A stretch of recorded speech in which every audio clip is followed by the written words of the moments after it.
Alright, I'm preparing to leave Unova and head to Kalos for the next episode of Pokemon Tour. Nick, I'm here for the Black 2 challenge. Oh, shoot. One sec. Welcome back to Pokemon Tour. Today, me and Ryan are being Black 2 with only our story teams. We started by getting a starter Pokemon from Bianca. I got Oshawott and Ryan got Tepig. We normally transfer in Pokemon that we can't get in the game at this point, but Black 2 doesn't actually let Ryan get access to Charmander until the first gym's beaten. Meanwhile, I can actually go and catch myself a Riolu. Ryan's gonna have to make do here, but it was pretty easy for him. He beat back both of his Pokemon by just spamming Tackle apparently. My fight was slightly more interesting. I led with Oshawott against Patrat. We used Water Gun and they ended up using Work Up, boosting their stats. They used Tackle as we used another Water Gun, and then we hit them again with Water Gun and took them out. Next was Lillipup. They ended up boosting their stats with Work Up, and we lowered their stats with Tail Whip. Lillipup took us out next turn with Tackle, so I sent out Riolu.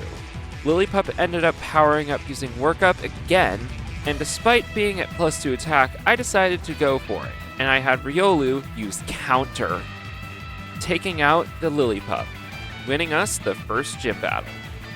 Now that we could transfer Pokemon to the game, Ryan transferred the Charmander egg he needed so that he could get a Charmander, just in time for the Burbank gym, which, while training, Oshawott and Tepig evolved into Duat and Pignite. I feel like I'm forgetting something. I doubt it was that important if you just forgot about it. Fair point. Against Roxy, both Pignite and Duat were actually in pretty advantageous positions. This actually was a pretty easy gym for both of us. With our second gym badge, we could head to Castelia City from across the sea. In between gyms, Charmander evolved into Charmeleon, which would actually be pretty good for Ryan. As for me, the next gym is Bug-type, and Bug-types are pretty resistant to Riolu's Fighting-type moves, so that would be a problem. I'm gonna need to find a miracle in order to... Oh! Riolu evolved into Lucario. Well, while still not being super effective, I think that'll be pretty helpful. I mean, it's not like there's an entrance to a cave inside the Castelia sewers where I could get a Roggenrola or something to beat the gym. This gym challenge was actually really easy. You know what? For what you'll have to go through later, you kinda deserve an easy gym, Ryan. I decided to go to Battle Burr anyway, and I just decided to do my best. I led with Duat and he led with Swadloon. I used Fury Cutter a few times, and they used Razor Leaf. We took them down with Fury Cutter, and then came in Leavanny, whose own Fury Cutter defeated Duat. I sent in Lucario next. It was a bit back and forth with Leavanny hitting us again and again with Razor Leaf, as I hit them again with counters, which thanks to leftovers healing, I was able to beat. Lucario was still pretty weak, but thanks to some more healing, I was able to survive long enough to take out the Dwebble too, winning us the battle barely. With 3 badges, we really needed to upgrade our teams. I caught a Gothita on Route 5, and Ryan and I finally both realized we missed a Pokemon somewhere. I ended up catching Roggenrola in the southern entrance to Relic Passage, while Ryan caught a Venipede on Route 20, which was where we could have always gotten one. And then, while training up for Elisa's gym, Roggenrola evolved into Boldore. Seriously, how did you miss that? Oh, okay, at least I didn't miss the Pokemon that can be found on a route you have to go on. Next was Elisa, and Ryan ended up just using Rollout on her team and defeated her entire team easily. For me, it was a bit more of a struggle. I led with Boldore against her Emolga. Emolga used Volt Switch, and since Boldore was super slow, we weren't really able to fight back against that. But they sent in Flaffy next, and ended up KOing us with a Volt Switch. Emolga came back in as I sent in Gothita, and Emolga decided to use Pursuit, which didn't do as much damage as I thought. So we fought back using Psyshock and managed to KO Emolga. Flaffy was back and we used Psyshock before they used Thunder Wave, paralyzing Gothita. Elisa then Volt Switched to Zebstrika, who used Quick Attack and KO'd Gothita. Next I sent out Lucario, and we used Bone Rush, which did big damage to Zebstrika, and then we hit them again with Force Palm and defeated them. Finally was Flaffy one more time, and we used Bone Rush, defeating them, winning us the 4th badge. Between the 4th and 5th gym, we managed to evolve Gothita and Venipede all the way to Scolipede and Gothorita. While Ryan had at least one heavy hitter though, I felt like I was depending too heavily on Lucario, and I wasn't really okay with that anymore. Thankfully, I could re-enter Relic Passage and get one of my character's strongest Pokemon, but in order to do that, I'd need to beat the next gym. Lucky for me, Duat actually did amazingly in this gym. However, Ryan was gonna face some struggles, with only 2 of Clay's Pokemon defeating his entire team. Ryan decided he needed a major power boost, and ended up evolving Charmeleon into Charizard. Bit overpowered, buddy, but whatever. Round 2. Ryan led with Scolipede against Krokorok. They used Struggle Bug doing good damage, resulting in Clay healing up Krokorok as Ryan switched to Pignite, who managed to defeat Krokorok with Arm Thrust. Next was Sandslash, and Pignite and Scolipede were able to do good damage before being taken out by Sandslash thanks to an Earthquake. But it didn't really matter. Ryan finally sent out his newly evolved and very overpowered Ace Charizard. Charizard finished up Sandslash with Dragon Rage first. Finally was Clay's Excadrill. They used Flame Burst, and the battle was over. Meanwhile, while Ryan was fighting Clay, I was doing other stuff, like getting my 5th team member, Volcarona, from the northern section of Relic Passage. The problem with Volcarona is, well, this level up moveset.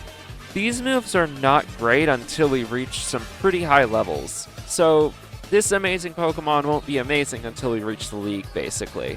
Ryan had a pretty easy time in Skyla's gym thanks to a combination of Charizard, Scolipede, and terrible note-taking skills.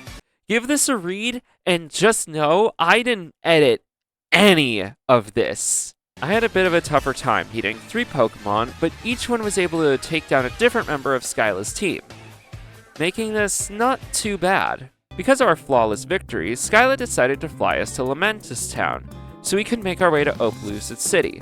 Since it was quite a trek, a few things happened. Firstly, at some point on the walk, Ryan caught his Gligar, and while training for the gym, Gothita evolved into Gothitelle. However, the next gym leader, Drayden, has Dragon-type Pokemon, meaning this could be tough. Well, not tough for me. I had Lucario, and Sword Stance allowed us to sweep Drayden pretty easily. Ryan had a few struggles. Mainly this Flygon, whose use of ground and rock moves were giving Ryan a few struggles on his 2 attempts. After a bit of overleveling, Ryan went back in to fight Drayden. He led with Gligar against Strutigan and landed a Screech to lower their defenses before using Acrobatics. However, in doing this, Gligar took a bit of damage, so he decided to have Gligar use Screech one more time as Strutigan took it out. Ryan sent out Pignite next and used a bunch of Flame Charges to defeat Strutigan. Next is Flygon, and Pignite was pretty quickly defeated by an Earth Power. Ryan sent out Scolipede and used Toxic, badly poisoning Flygon before Scolipede got hit by Rock Slide, which she lived.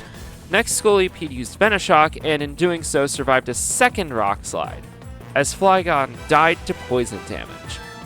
Finally was Haxorus, who defeated Scolipede very quickly with Slash.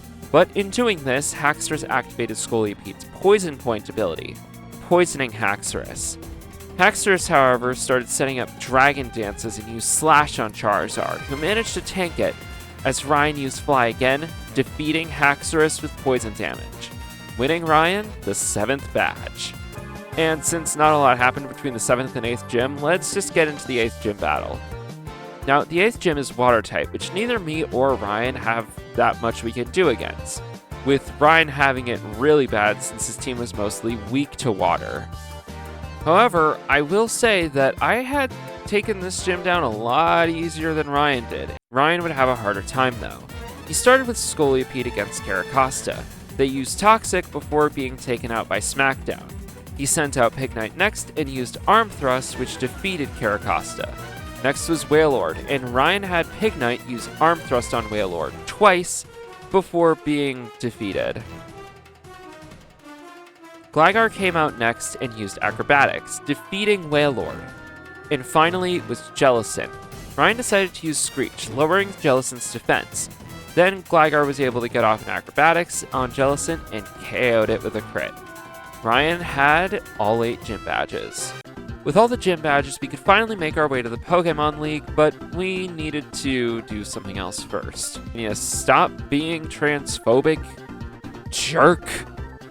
Also on our way to the league, Ryan finally evolved Gligar into Gliscor using a Razor Fang. And caught his 5th Pokemon, Golurk. Now you might be thinking, what about your 6th Pokemon? Well, Ryan isn't able to get one. Braviary is exclusive to White 2, and between us, we only have 1 copy of Black 2, so we literally couldn't get one. At least you're able to get Dino for your team. Yeah! Look, Mega Evolutions! What? Where? Okay, while he's distracted, I have to tell you guys a little secret.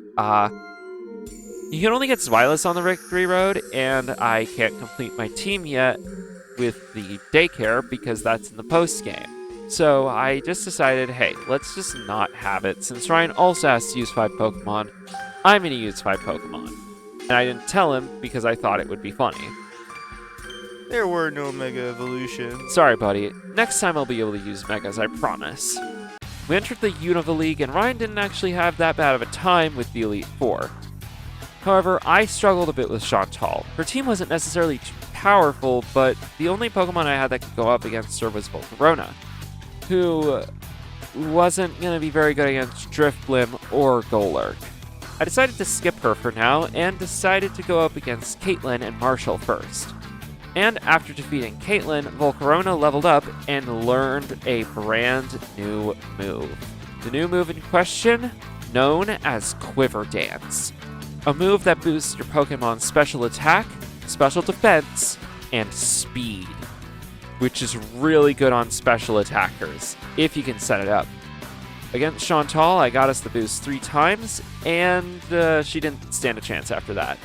Meanwhile, for Grimsley, Lucario was able to pretty easily take care of him, and the Elite Four was easily defeated. Some easier than others, but it was time to fight the champion. It's time to fight Fang the... Iris? What are you doing here? Oh, okay, that makes sense. Now, I felt a lot better about fighting Iris than Fang, since the two of them didn't even compare power level-wise. Against Iris, we ended up using that Quiver Dance strategy again and easily defeated her, making us the recurring champion. Meanwhile, Ryan was really struggling and had to go back and level up again before his 8th attempt. He led with Gliscor against Hydreigon and used Swords Dance. Hydreigon used Surf though, which did a bit of damage, but Gliscor lived before using Acrobatics, defeating Hydreigon. Lapras came in next, and Gliscor used Acrobatics, just about not OHKOing them as Lapras defeated Gliscor with Ice Beam. Ryan sent out Scolipede next, and Iris healed Lapras. However, Ryan saw that coming and had Scolipede use Toxic, which badly poisoned Lapras. After a few sleep shenanigans, Scolipede was able to finish off Lapras with a Venoshock. Wait, Ryan, I gotta ask, why did you build Scolipede for special attacks rather than physical ones? Scolipede's physical attack is almost double their special attack. Oh my gods. Iris sent out Druddigon next against Scolipede and got off a Toxic before going down to a Dragon Tail. Ryan sent out Golurk next and managed to defeat Druddigon with Earthquake. Next was Aggron, and they hit another Earthquake, OHKOing them. Next was Haxorus, and they managed to take one Earthquake, but couldn't take a second, defeating Haxorus. Finally was Iris' Archeops, who was able to instantly defeat Golurk. Ryan sent out Charizard, and had him use Flamethrower, which got a crit, getting Archeops into Defeatist. One lived attack.